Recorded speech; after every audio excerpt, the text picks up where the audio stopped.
naka-raise hand dito sa ating Zoom, si M. Romano. Yan. M. Romano, magtatanong po ba o magte-testimony? Yes po, may tanong lang din po ako. Dagdag na lang din po yung testimony. Kasi about sa Rosary, unang-una gusto ko magpasalamat sa inyong lahat dahil sa Rosary po, araw-araw ko na po talagang ginagawa kasama kong nasa bahay ako, kasama yung pamilya ko. Ngayon, so dahil sa punto por punto, sumasama ako dati sa Latin Rosary, nasa ulo ko na yung iba. So, pag nasa bahay ako, kasama yung pamilya ko, nagro-rosary ako English o Bisaya. Tapos pagdating sa Salve Regina, ginawa ko pong, pag ako kasi yung nagli-lead, ang i-recite ko is Latin. Mm-mm. So, ang tanong ng biyanan ko, di niya naiintindihan eh. Sabi niya, valid ba yun na Latin yung gagamitin ko? Hindi naman daw naiintindihan. So, yun yung kung ano pong isasagot ko sa kanya. Sa akin, naiintindihan ko. Para sa kanya po, o kahit masa ulo niya, hindi niya maintindihan daw. Valid daw po ba yun? Okay. So, kung ganyan lang naman yung concern, kung meron ka diyang English, ipakita mo sa kanya, ito yung translation ng Salve Regina. Wala nang problema doon, kapatid. I think, wala namang problema, pero tingnan natin kung ano pang idadagdag na sagot dyan ni Brother Jun Ray. Brother Jun Ray?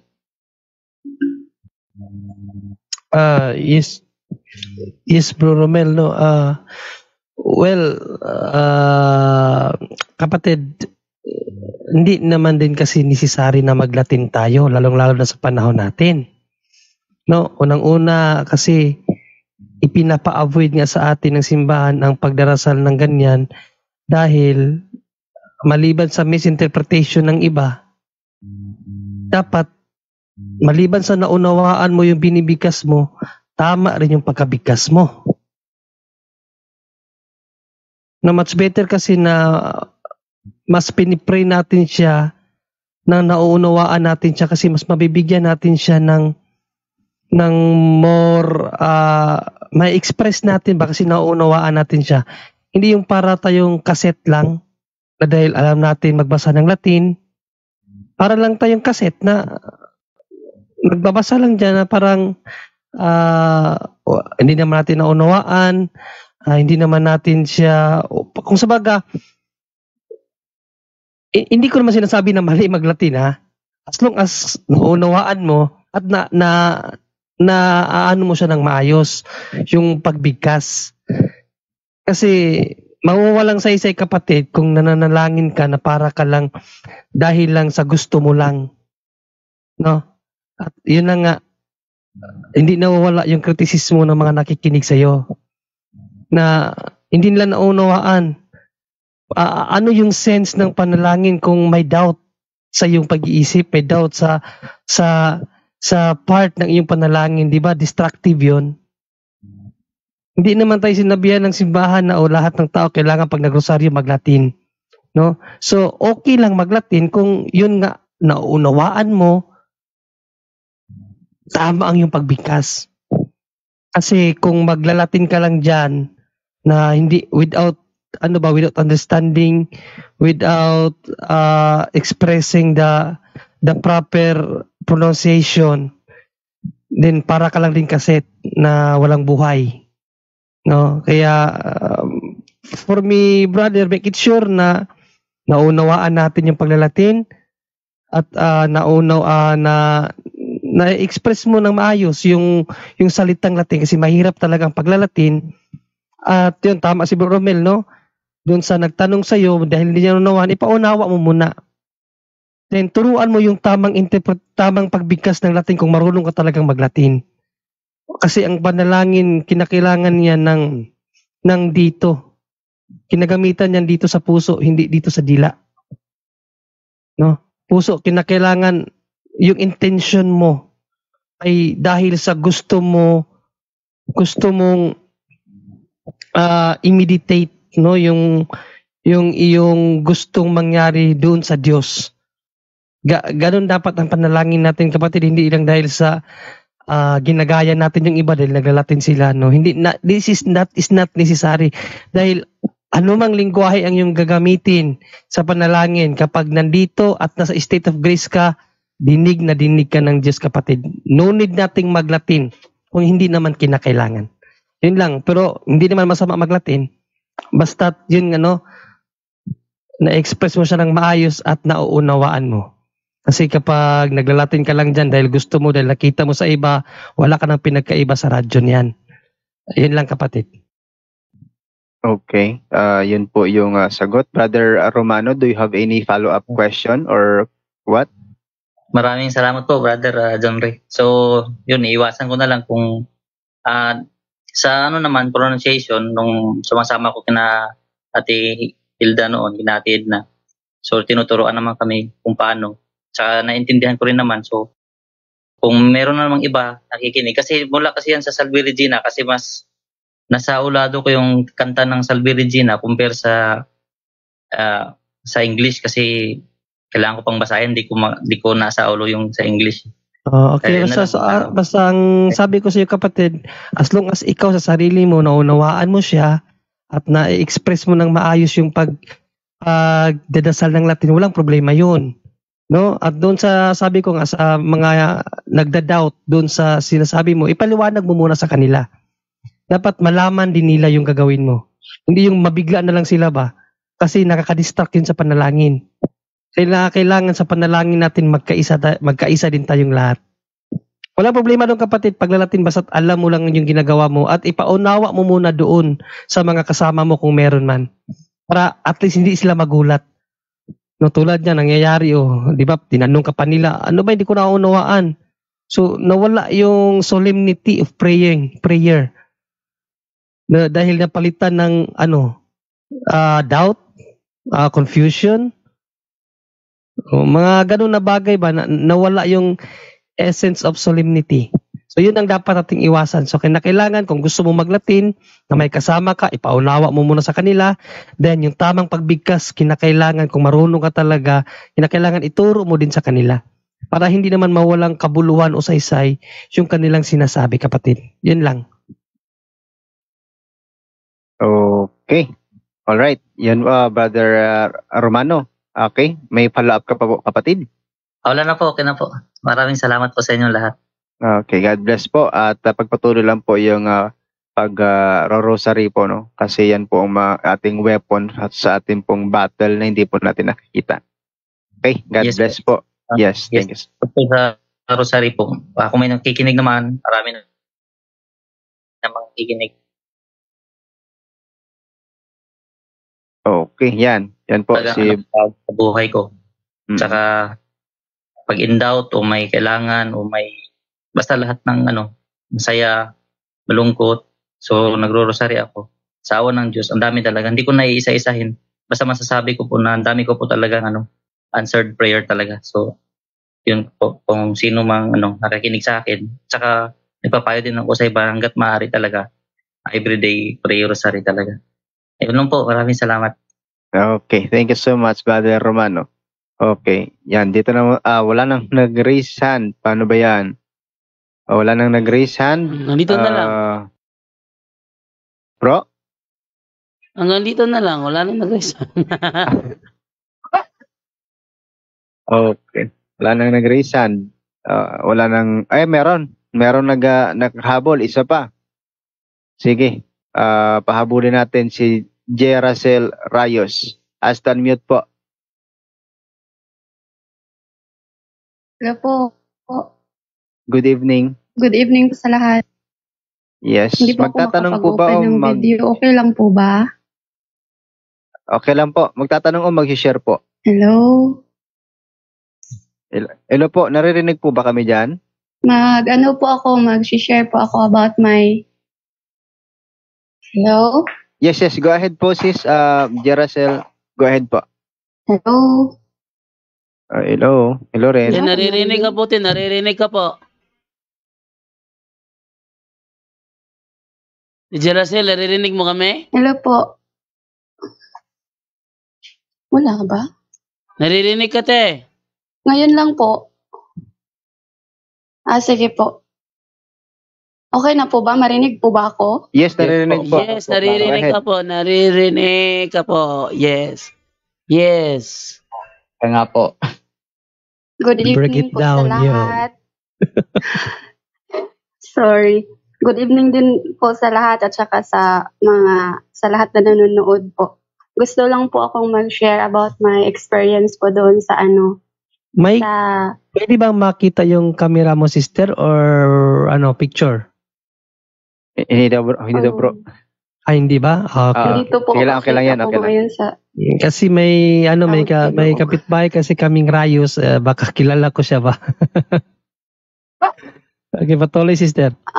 okay. Saan ba kayong Rayos, sister? Sige po. Taga po ako, taga Agusan del Sur. Agusan. Okay. Sige, salamat. Opo. Mag-share po ako about sa experience ko doon sa paggamit ng exercise, holy exercise oil po. Ako po pala is may po ako, dysmenorrhea.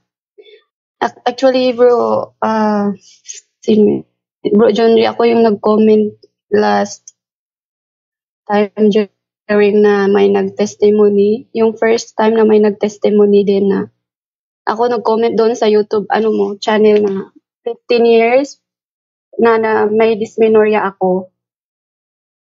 Tapos, Ikaw pala uminom yun, po ako sister. ng nitong holy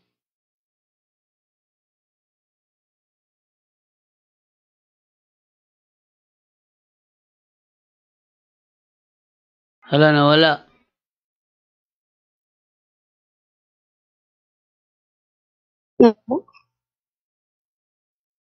Sige, Hello? sige, continue, te, Meron na po continue. ba? Continue. Opo. Tapos yun, 4 days from ako, first time ko nagpa-bless noon, and then 4 na araw ng pag-iinom ko nung holy exercise oil. Hindi ko nung sorry sa word ko nung nag-CR ako, syempre, doon ko na nalaman na pala, may na pala ako, dinatna na pala ako. First time yun na wala akong naramdaman. Ni kahit ang gaan ng pakiramdam ko, yung parang normal days ko na wala akong menstruation. Yun, tapos chinek ko kasi nga nagulat ako kasi wala akong naramdaman, kasi dati pag meron ako, para ako niyang anong tawag nito, para akong tinatarangkaso, tapos nanlalamig buong katawan ko, na ang bigat talaga ng katawan, masakit ang ulo, yung parang hindi ka pinapahinga, hindi ka na kahit nakahiga ka na, hinahanapan mo pa ng posisyon kung saan ka na feel comfort, kasi nga hindi sobrang yung masakit, yung basta parang andun lahat ng sakit kumpleto. Yun ang nararamdaman ko pag may menstruation ako. Nung araw na yun, that was Monday. No, it's Tuesday. Tuesday po yun siya nangyari. Dahil sa nagulat ako na wala akong naramdaman, ayun, tumalon ako dun sa CR, kinalog-kalog ko yung ulo ko, kasi gusto ko lang i-check na bakit wala akong naramdaman. And then doon ko na found out bakit. Yun, tapos na ko siya na bang ininom ko. Wala naman akong ininom na gamot, kasi nga uminto na ako uminom ng gamot nung nasa Pinas pa ako, kasi wala naman siyang epekto. Hindi siya nawawala sa mga gamot na iniinom ko, yung mga pain reliever. And that time, yun yung inisip ko na, baka yung holy exercise oil yung dahilan na wala na ako. Grabe yung iyak ko noon. Kasi alam mo yung tuwa na hindi ko na kasi ini-expect na mawawala yung menstruation ko, kasi 15 years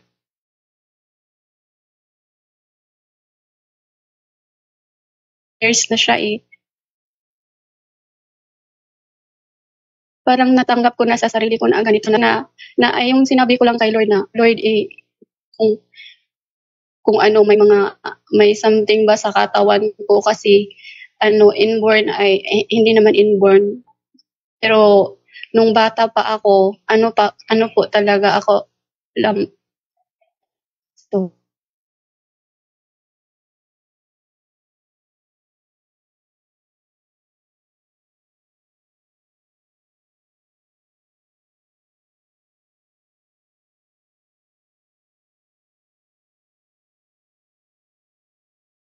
Nawala?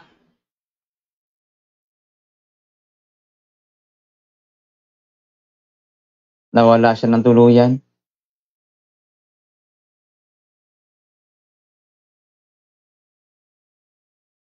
Hello?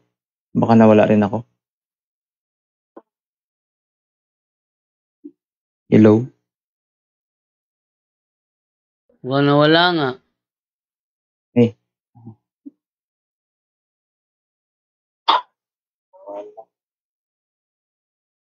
Nandyan si Pisma Plus.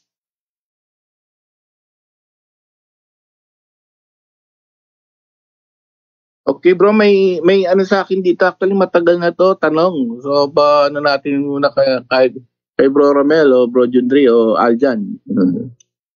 Okay lang ba? So? Tanong? Ano ba ako? Bro? Tanong? Nandiyan pa ba kayo? Oh, dito. Dito. Ayun, so may isang katanungan ako rito habang wala pa si sister. Sige, Ro. So pwede ba natin? Iyan na natin. So galing kay Jared Solis, no? Ako rito habang wala pa si sister. Baka dumating yung amo niya, bro. Iyan na natin. So galing kay Jared Solis, no? Ako rito habang wala pa si sister. Baka dumating yung amo niya, bro. Iyan na natin. So galing kay Jared Solis, no? Nag-feedback. Baka dumating yung amo niya, bro. Wala na? Delayed feedback. Okay na, bro? Yan, narinig mo ko, Bro Aljan? Hindi na. Narinig kita. Pero wala nang feedback. Wala na feedback? Wala na kasi sa akin yun. Binuksan ko yung page ni Brother Romel. Okay. Ito po yung no? Okay, ito yung tanong niya, mga kapatid. Sabi rito, si Jared Solis, bro, ito bang tanong ko na nasagot na bro, yung tanong ko para mamayang gabi, sabi niya, pero matagal na ito eh. Kung masama ba ang magnegosyo ng pautang? Ito, kakaiba to. Masama ba magnegosyo ng pautang? Luke chapter 6:34. At kung mayroon ba sa ating CCC na bawal magnegosyo ng pautang? Sino po yung sasagot doon, kapatid? Bro Jundri? Bro Romel muna. Bro Romel?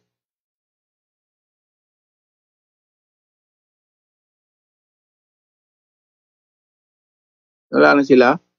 Sige, sige, continue lang. Sige, sino po mag-ano doon para maano natin?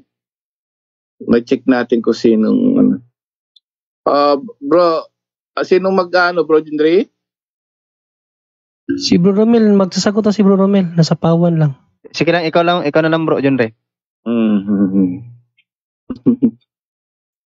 Well, sinagot naman natin yan nung mga nakaraan. Maraming beses natin sinagot yan na sa biblically, bawal talaga yan. No? May mga binigyan natin mga talata dyan, napakarami. Yung mga patubo. May instant na sinabi sa Bible, kung magpapautang ka, huwag mo nang singilin. No, nakalimutan ko lang yung talata, meron yan sa Bible. Kung nagpapahiram ka, huwag mo nang singilin. At huwag kang magpatubo. Yan talaga ang itinuturo ng ating Panginoong Jesucristo at ng Diyos sa mga tao, no? Pagpapakita ng tawag dito. Itong kalimutan ko yung term.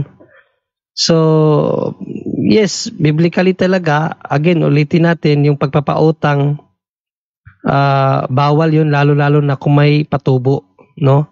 At kung meron mang manghiram po sa inyo, wag nyo na pong singilin. Yun ang sabi sa Bible. At sa mga nanghihiram naman po, wag nyong kalimutang magbayad. Dapat po vice versa, no? Hindi puro pabor sa mga nangutang. No, sa mga nagpapahiram naman, wag na kayong magsingil. Yun talagang sabi sa Bible. At para sa iba namang karagdagan, bigay ko naman sa aking mga kasama. Bro Romel?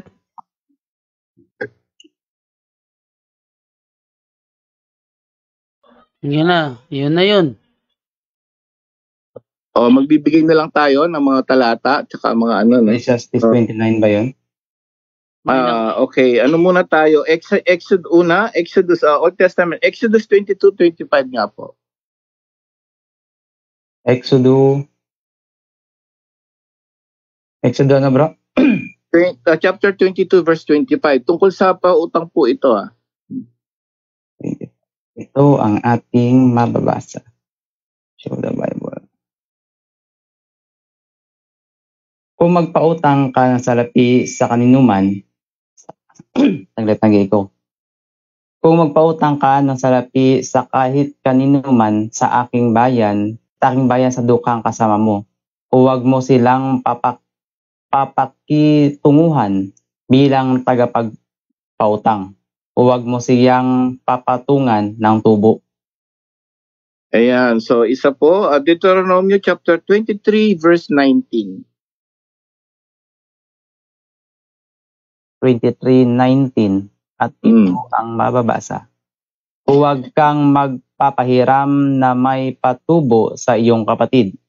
Patubo ng salapi, patubo ng kakainin, patubo ng anumang bagay na ipapahiram na may patubo. Naku, ano pala yan, no? So, Old Testament po yan, no? So, sa New Testament naman, meron naman sinabi si John the Baptist, Juan Bautista, no? Ito yung mga taga-singil ng bis. Kahit siya, medyo, siya din, taga-singil ng bis yun, no? Although taga-singil ka rin ng utang, taga-singil ng bis. Lucas chapter 3 verse 13 nga po. Lucas 3:13. 3:13. 3 verse 13. Ito ang ating verse 3. 13. At ito ang mababasa.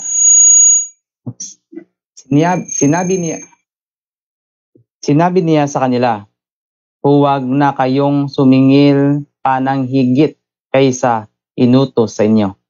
Naku, yan po, no? Brad Jarrell, at sa lahat ng mga nakikinig ngayon, pati sa Old Testament. But ngayon, ang tanong naman sa CCC daw, sa katikisim natin, sa katikisim mo lang exact, pero meron niyang mayroon niyang tinatawag na may exemption. Bakit? Ang Vatican po, mayroon silang investment din, no? Ayon dito sa Catholic Answers, hindi sila ang bawal talaga, sabi ng simbahan natin, is usury. Anong usury ba? Ito po yung labis-labis. Okay? Sa Biblia, bawal magpaano. So ngayon, i-analyze natin sino ba susundin natin, no? So ang nakalagay dito sa Biblia kasi talaga totaling walang tubo, lalo na sa mga mahihirap po, no? Sa lahat ng mga nangangailangan. So pero ang tanong dito, ano ba yung turo na simbahan?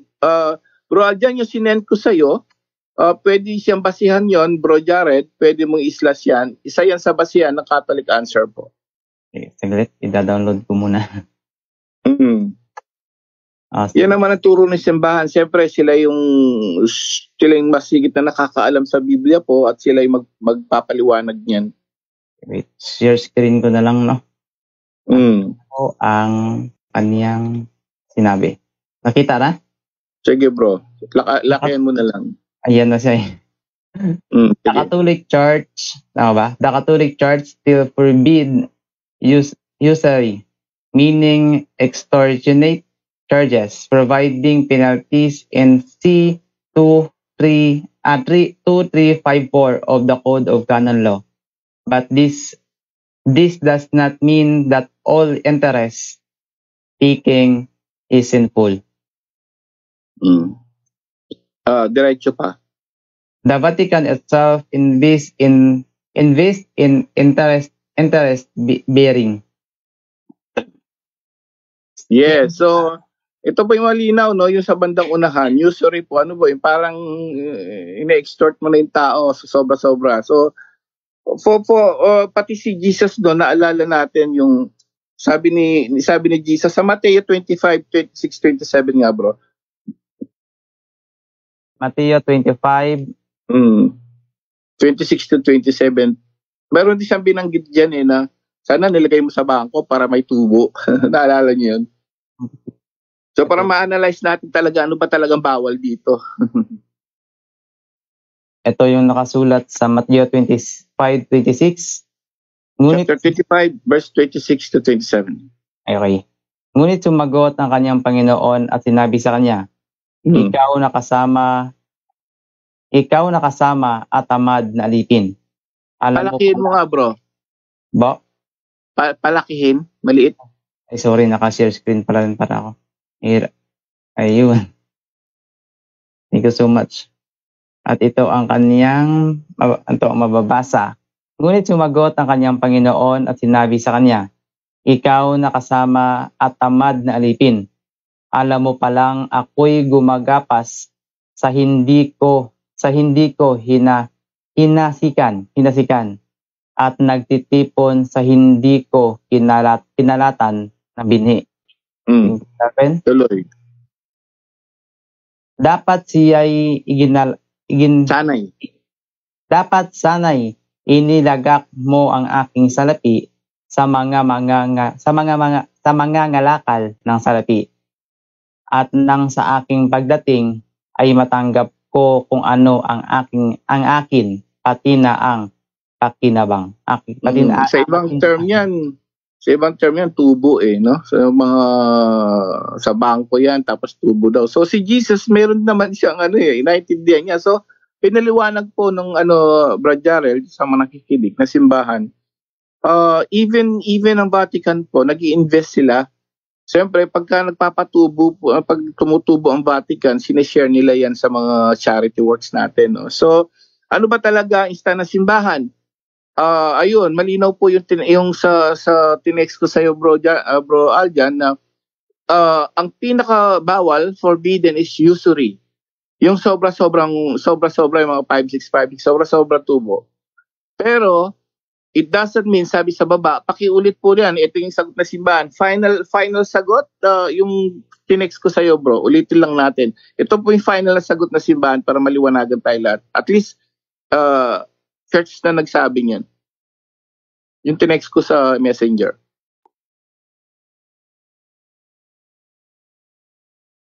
Ulitin na bro? Sige bro. Okay. Yan ang sagot po. Okay. The Catholic Church still forbid usury, meaning extortionate charges, providing penalties in C2354 of the Code of Canon Law. But this does not mean that all interest taking is sinful.